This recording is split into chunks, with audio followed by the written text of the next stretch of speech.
Sanjay, thank you for being on today. It's a real pleasure. Maybe a shout out to Eleonore that made the introduction. So I have like so many questions I want to dive into. Maybe to start, talk more about your career in your past. A simple question: who was your favorite tennis player?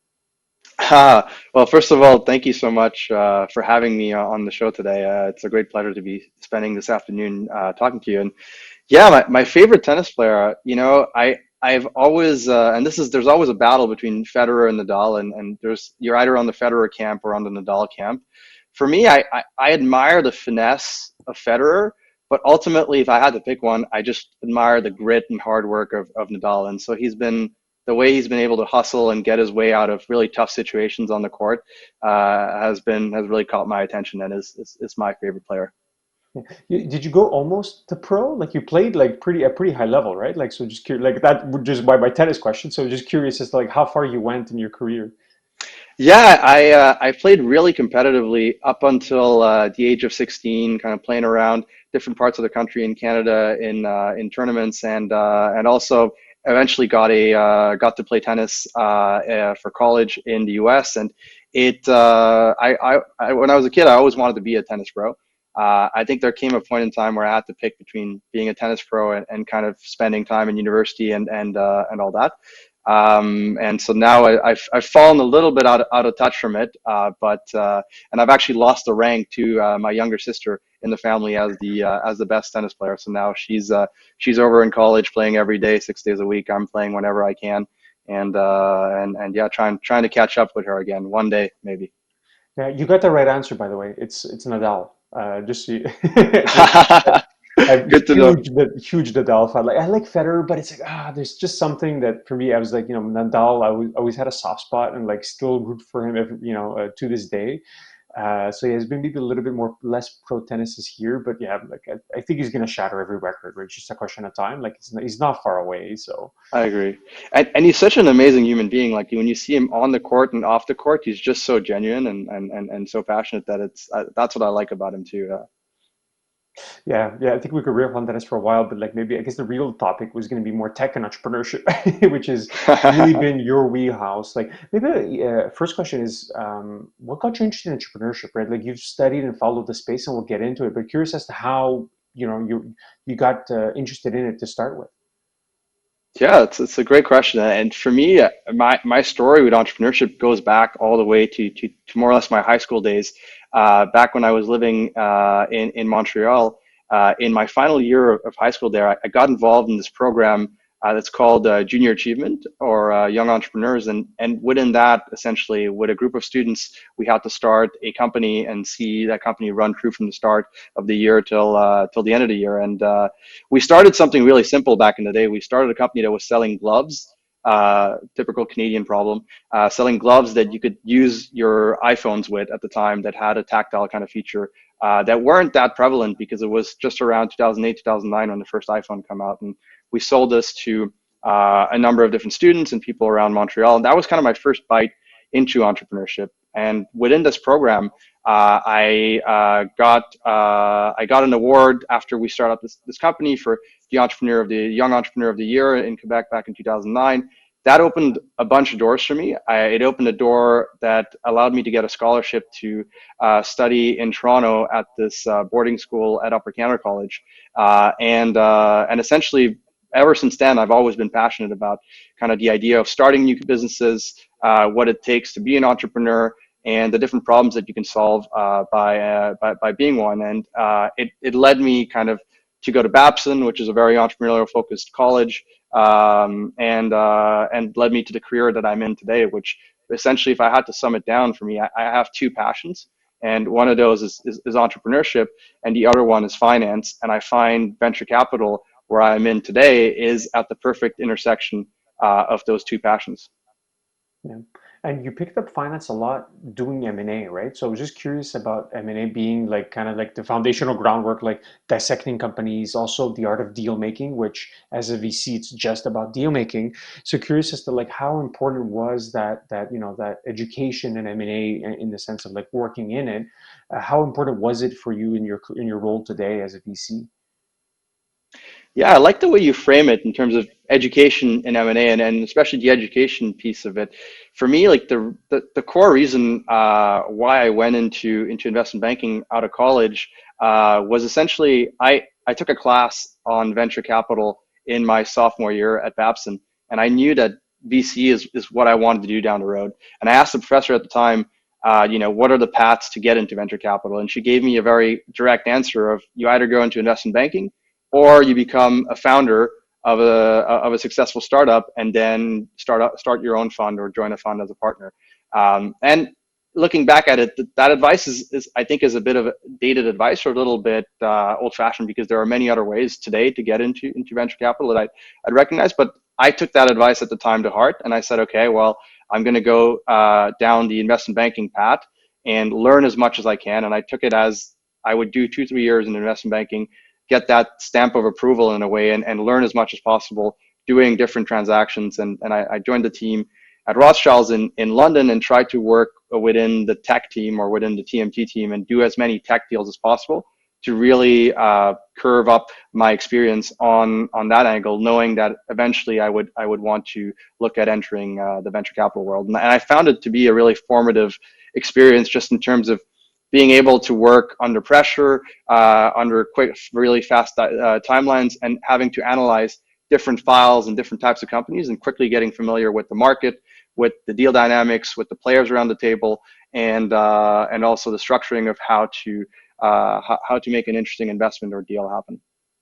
Yeah, maybe it's going to be a bit of a curveball, but like, did the world of competitive tennis help at all? Like, it seems like you went from competitive field of investment banking to competitive field of VC, where it's like it's high pressure, it's high stakes. It's not like you're not coasting in any of these jobs. So I don't know if there is an analogy to be made, or if it was purely recreational. But just curious to hear if you did feel there's a bit of an impact. Yeah, certainly there is one. I think one of the things I love about tennis as a sport is that it's an extremely mental game, and the biggest adversary that you have is often not the person standing on the other side of the court to you, but it's actually your own self and your own mind, and you get into your head when you start playing really poorly because why did you miss that shot and why this happened? And the same way you get too excited if you start playing too well, and you constantly have to balance out and manage your own kind of internal emotions. And I think it's similar when you think about when you're working on a deal or a new investment, you have to always also keep your kind of psychological biases in check in a way to not get too excited too quickly and then overlook parts of the investment that you didn't see, or also not be too pessimistic because of external factors and miss a great investment opportunity. And keeping and having, I think, things that are great in VC or in the professional world around that is that you often can rely on a team and to keep those different elements in check. Which in tennis, one of the hardest parts is that you're really alone on the court, and you have to build that ability on your own. Yeah, but yeah, the psychological piece though is huge. I find like you bring it up, you're often just competing against yourself. I find there's this very similar analogy to martial arts that I've practiced a little bit. It's you're not really fighting against anyone else. It's yourself. Like you have to improve yourself, and I think it's a very good link. What has surprised you the most now that you're at White Star? You've been there for a few years. You've obviously traveled the globe, holding different positions for the firm. What has surprised you the most in the world of VC, now that you have, a good cycle under your belt? Yeah, I think a couple of key learnings that I've made over the years. I mean, I think one thing that may seem obvious in hindsight, but what surprised me is that it actually takes a long time in VC to understand the feedback loop is really long in terms of understanding whether the decision to invest, decision to go a certain strategic route with a startup is the right one or the wrong one, and trying to kind of draw conclusions too early. And this is, I think, this is a factor of the millennial generation, the Gen Z generation. Even so, you're constantly looking for kind of that instant gratification, and so it's similar to us. You're making an investment, and the next month you look at the metrics, and if they're great or bad, you're kind of determining, oh, was a good investment or bad investment. And I think that one of the things that's been a learning for me is kind of really looking at how investment theses, how companies have evolved over 2, 3, 4 years, and really seeing those pan out and being patient and not jumping to conclusions too quickly has been an element that's been important. to me. I think other than that, the other things that have surprised me, or that I guess when I jumped into VC and I joined WhiteStar, I everyone, I think, when you look at VC, appreciates the whole element about deal making, backing investors, the kind of, let's call it the Dragon's Den like aspect of the job. But there's a lot also that happens in the background that I didn't know, wasn't as accustomed to. That's very important in terms of managing relationships with our own investors and our stakeholders, our limited partners. Also, in terms of just all of the back end systems that we have in place to track different metrics on our portfolio companies, to track different ways that we operate and communicate across the firm. There's I had a whole newfound appreciation for everything else that happens in the VC role, and I often now describe my what I do today into three buckets. And one of the buckets is the Dragon's Den like part of meeting with startups and making investment decisions and going down that route. But there's two other really important buckets that are also around working with those entrepreneurs, and there's a lot that gets done there in getting them from point A to B, and also just around general kind of firm operations and management of our own stakeholders as well. So I wanted that. Yeah, it's very interesting in this in a nice simplification. I like those three aspects of like which is a complicated job of boiling it down to really three key principles. On that first piece, right? So getting the pitch is like ultimately the biggest decision, right? So like a VC gets judged on the quality of their investments, right? Obviously, it takes time, right? It takes 5 to 10 years. But so, what heuristics do you use to understand? Have we made a sound decision? Have we made a sound investment? Yeah, so there's a number of elements there. I think there's you know over time, over 5 to 10 years, the returns that you'll get on the investment will essentially tell you, whether that was the right or wrong call.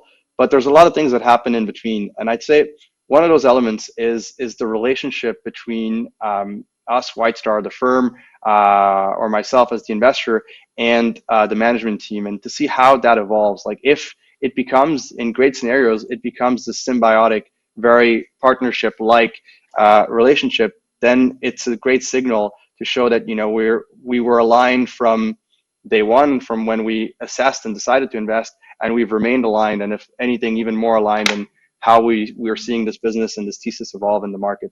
So that's one element that's important. Other than that, the other piece that is also really relevant to see is to see kind of how the rest of the market has evolved. We've seen this with some portfolio companies where back when we invested in the company, it was one of the really kind of few companies that was doing something in that space, and everyone thought, it didn't make sense, or why did you go into that sector or into that space? And when you see the rest of the market, then a number of other startups come up. You could see it in one way as competition starting to build out, but the other way to look at it is also that you essentially saw something in the market that happened before it happened, and now a lot of other players are catching up to what you saw. And so that is an early validator that you read the tea leaves the right way, and made a bet in the right direction of where the market's going. Yeah, I think that's a very interesting analogy the way you bring it up, Sanjay. But before recording, like along this line, we were talking about sourcing, right? So like how meeting new companies, meeting new entrepreneurs. What are the ways that you found to like be able to do this, right? It's a lot of it's like you said, it's in the back end. It's not glorious work, but it's super important. So curious to hear a little bit of what you learned in terms of deal sourcing. Yeah, no, it's a great question. Exactly. Yeah, we were chatting about it just earlier, and what's interesting is today is actually a day where we do this probably once every month or every 2 months, where we sit together as a team, and we open up our CRM system, and we go in and we look at the different deals that we've had passed on, that we decided to watch, that we decided to put in as leads, and look at all our notes and who we want to catch up with, and try to refresh that, and then enter a whole new cycle after that of reach outs and discussions with entrepreneurs. And it's always interesting because we were looking at that, and then there were some companies that we initially met with 3 or 4 years ago, and then seeing how they've evolved, some that we met with a couple of months ago, and also seeing the latest updates there.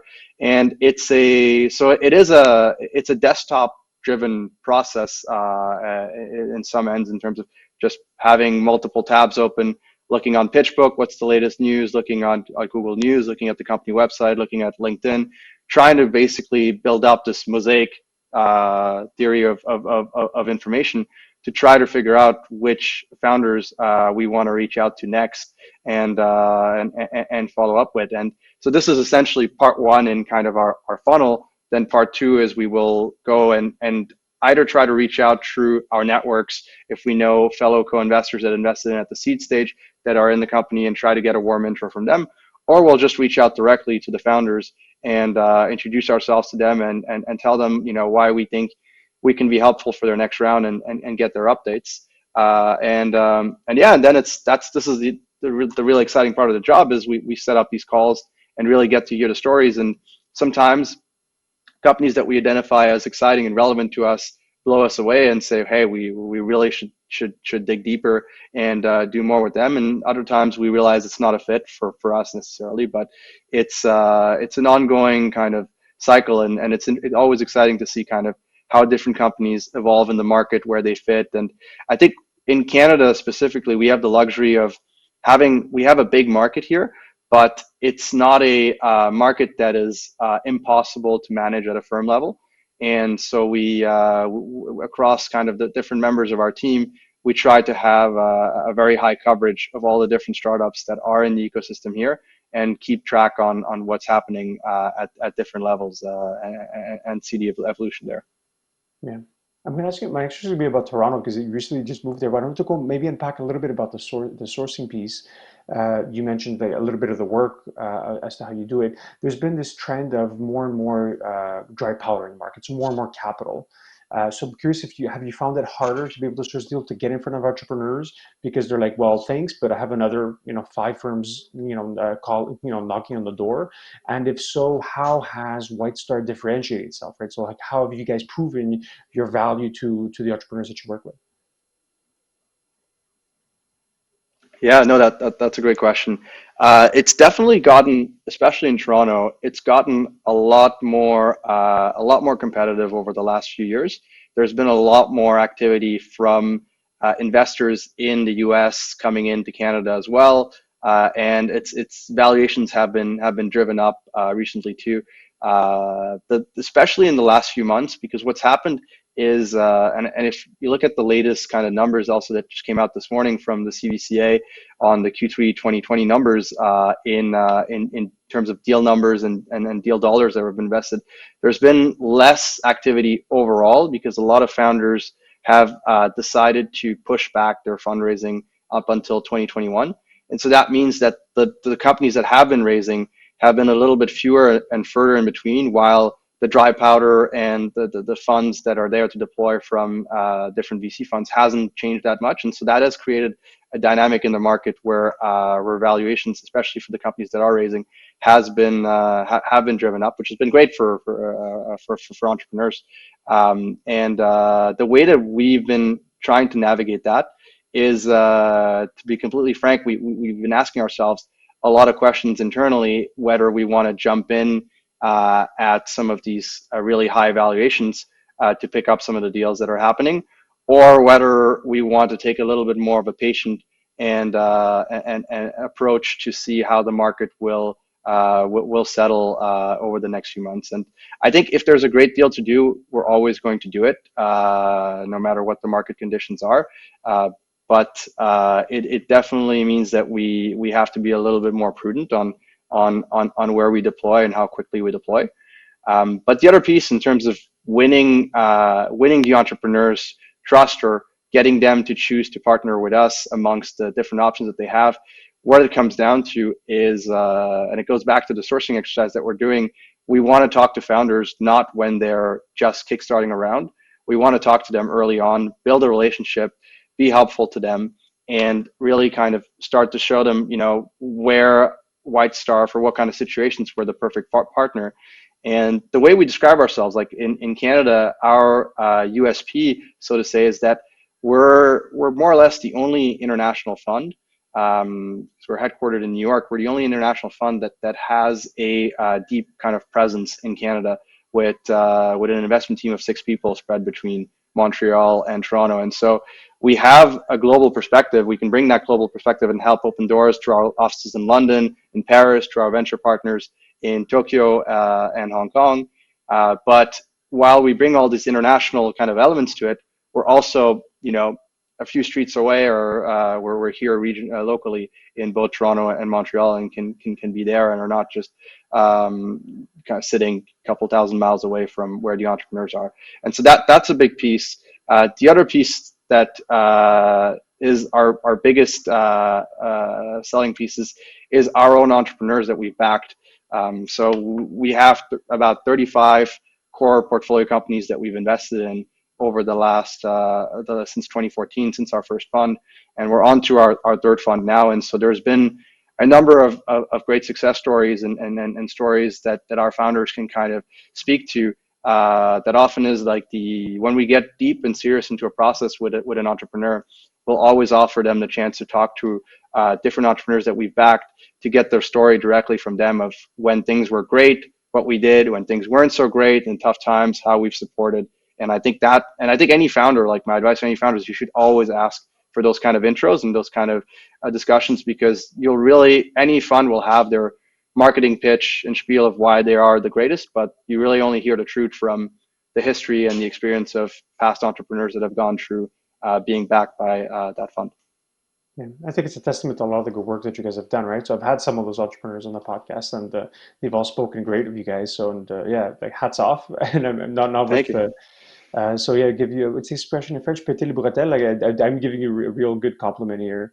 But you did speak about what I find interesting, like you said, the global perspective, which I find fascinating, but also maybe the more local one, right? So, Montreal versus its bigger brother, Toronto. So, any discrepancies in the marketing differences that you've seen between the two now that you've worked, you've worked in both? Yeah, I mean, so first of all, like I'm more of a Montrealer at heart, so I'll always be a Habs fan and big supporter for the ecosystem in Montreal. Our firm too, initially, like the history is, they were started by two French Canadians from Montreal. So we love Montreal, and we want to see that ecosystem grow and thrive. The reality is, and this is the bad news,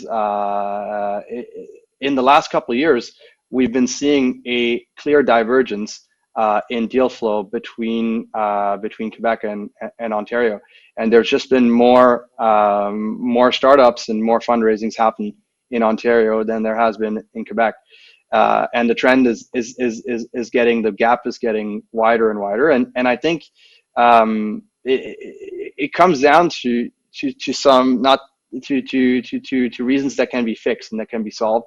I think there's no lack of great investors in Montreal, and I don't think there's a lack of talent initially with all the great universities and as well of the different hubs from technology companies that are there. I think one of the gaps is definitely, and not to get too political, but it's definitely on kind of the immigration rules and immigration front, which makes it a lot harder for newer Canadians who are in Quebec to kind of continue on with their startups in Quebec, and so a lot of them are flowing into Toronto. And the reason why the numbers in Toronto also and the Ontario ecosystem have been so great and that gap has been widening are partly driven by the fact that there's been a lot of entrepreneurs that previously would have gone to the US or to the Valley, that with the Trump policies and immigration policies in the US have been flowing into Canada, and Toronto has been the logical part for them to be in. So these political kind of elements aside, I think both cities have what it takes to foster really great kind of entrepreneurial stories. We've backed a number of companies in both Montreal and Toronto, and hope to back many more in both cities. And that's why we've split our investment team pretty much between the two. But we also realized that we couldn't ignore the kind of rapid growth of the ecosystem here in Ontario, and that's one of the major driving forces for why I'm now based here. But then again, everyone is based on Zoom these days, so As you said, it's an we're all interesting world pixels. that we're in. Yeah, we're all pixels. Yeah, I've been exposed a little bit to Toronto, like the Waterloo Kitchener corridor, and yeah, it is really fascinating. Like, they have their shit together, that's for sure. So yeah, I think the Quebec uses definitely has a lot to learn and to catch up. At the same time, it's doing pretty well, but yeah, I think there's still, like you said, there's still room for us to move forward. You mentioned like kind of the three parts of the job. And I think one of the pieces I'd read in preparation, you mentioned there's a fourth piece about just reading, like the kind of like outside of what you do day to day, you also just finding out about cool new stuff, what's happening, really helping maybe more in that first piece, that first role of like sourcing is like giving you ideas. So just curious about what you've been reading these days and any cool new trends that you've been particularly spending time on.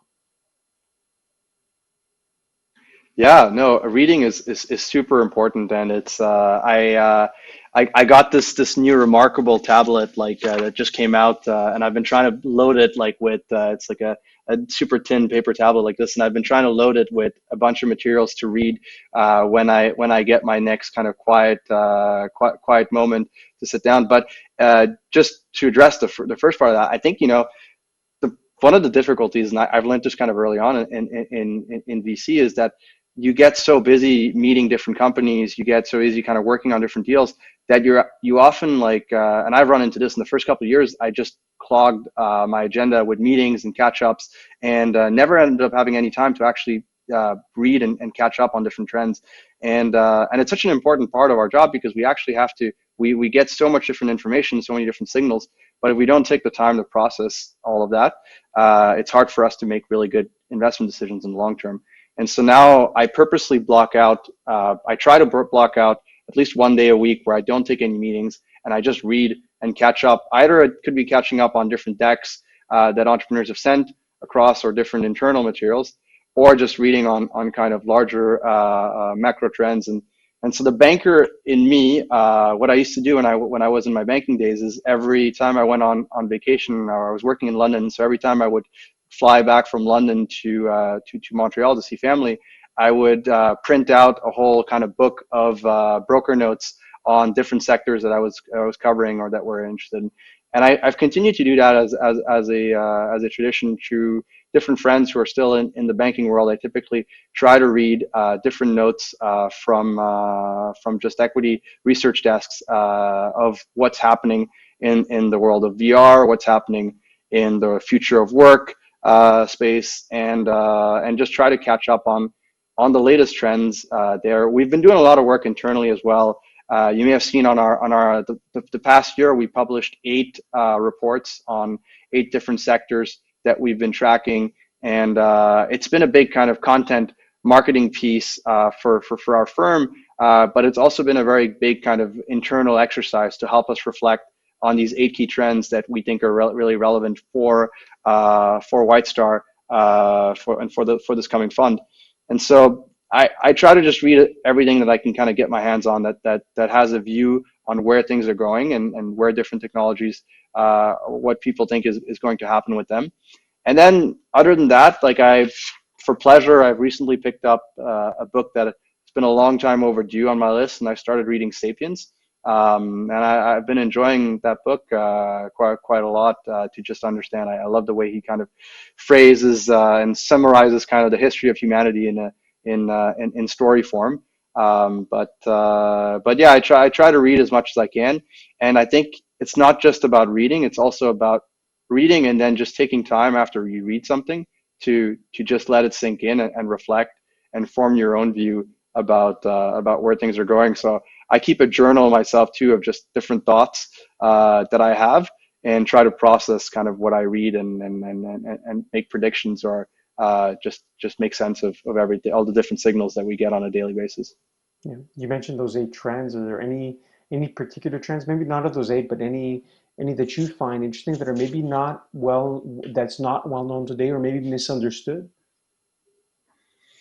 Yeah, I think around those 8 trends, like right now, today with the pandemic and with COVID-19, there's a lot of attention that's being brought forward on digital health, on food tech. I think some of the larger trends that we're looking at that are a little bit out of focus these days are trends around Industry 4.0 and the future factory and robotics. And I know you had Etienne from Vention on your show previously, and the work that he's doing and the thinking around that he's doing about how what a factory will look like a couple years out, and how the whole manufacturing world will evolve. I think those are elements that are very, very interesting, and that I've been spending some time thinking about. I also think overall, like the part that we've been doing internally is we've been trying to figure out, with COVID-19, with all these shifts that we're seeing across different sectors, what's structural and what's temporary.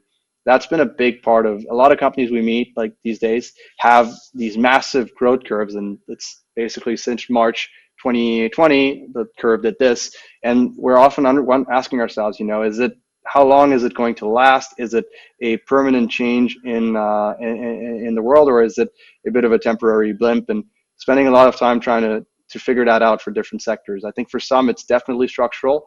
For others, I'm not so sure. And yeah, and one of our portfolio companies, Drop Loyalty here in Toronto, has this platform called Cardify. That's a platform that tracks kind of consumer spend data. And I've been spending a lot of time also on the trend analysis basis, discussing with their team and trying to identify different spending patterns. Like there's a lot of things that happened during the pandemic. For example, like everyone would have thought, oh, Airbnb, their revenues are going to suffer tremendously because travel is going to go down. We're seeing it from the recent S1 materials and also in the drop data that actually they're not doing too bad.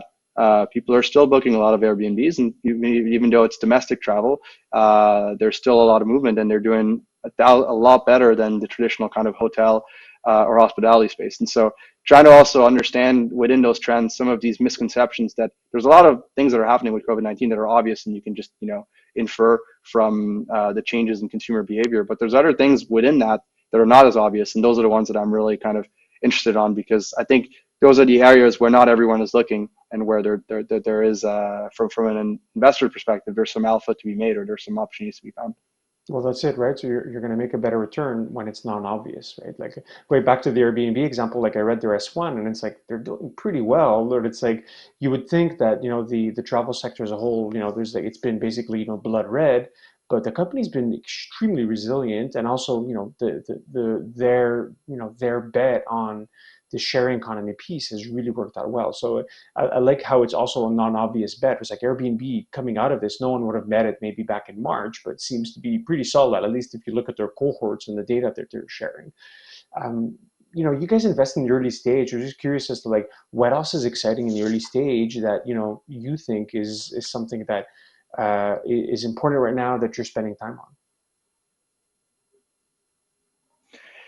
I think another piece that I'm spending a decent amount of time on is really around the future of work. And we have a lot of discussions internally to understand, what is work going to look like going forward. And for us, like we've been living through this here in Toronto. We were meant to open an office. We were talking with a broker to get a commercial kind of office space here in September. Then we pushed it off to early next year, probably going to be pushed off further the way things are going, and who knows? And everyone is having these discussions at different companies of what's the office going to look like, how are people going to work, how are people going to collaborate together, and so we've been spending a lot of time thinking about that. We have made a bet early on, about a year and a half ago. We backed a company called Spatial that does augmented reality Zoom meetings in a way. This morning, and this was like back in the time, it was quite hard to give access to this type of technology to a lot of individuals, because the access to VR, AR headsets was relatively restricted, and you couldn't get a headset for under a few grand. Today, with the Oculus Quest 2 having come out, you can get one on Amazon in 2 days at your house for $300-400. It's made it a lot more accessible. Everyone on our team now has an Oculus Quest 2 headset, and we've started doing meetings in augmented reality. I had one this morning, and so we're exploring those different things. I don't think come end of the pandemic or come 2021, everyone's going to be doing VR meetings. Like it's not going to happen that fast. But we're exploring all these different tools and technologies and playing around with them internally to try to figure out kind of what that's going to look like. And I think at our end, what it's going to look like as a firm when it's safe to return back to offices and to work in an office setting, we'll probably be in an office Monday and Friday and spend the rest of the day either at home or kind of traveling and meeting with entrepreneurs at coffee shops. And the work week is going to look very differently. And so there's going to be a whole set of tools and different kind of elements that are going to help with the new work week or the new way of working. And then so we're spending some time thinking about what all that will look like. Yeah, it's absolutely fascinating, right? You brought up one really interesting use case, right? Where it's like, you're in Toronto right now, but like we could have easily done this over VR, right? If the tech, once the technology gets there, it's not crazy to think. And then you think of all the second and third order consequences that, derive from that. I think it's going to be fascinating from that perspective. And I totally agree with you. There's going to be a hybrid kind of return. Personally, I'm in like more of an office guy, and I like to be around people, but having the option of having a few days where you're more in silent mode and doing deep work, I think is also super beneficial, right? So and like complementing that with the AR VR that you're talking about, it's going to happen, right? Just a question of who's going to do it and making the right bets. I feel, Sajid, that we could probably riff on these topics for for a few more hours, but we want to be respectful of your time. Maybe a final question for you then would be: is where can people find out more about you, connect with you, and the work that you're doing? Yeah, basically, you can find me on LinkedIn, Sanjay Zimmermann. You can also, I would definitely recommend checking out our website and our Medium page for all the different reports that we've published on the different sectors that we are very bullish on. And the last piece I'll say, and this is to all the entrepreneurs who are listening in, is we are active with our third fund. We're actively looking at new investments and new entrepreneurs to back, especially at the Series A and B stage.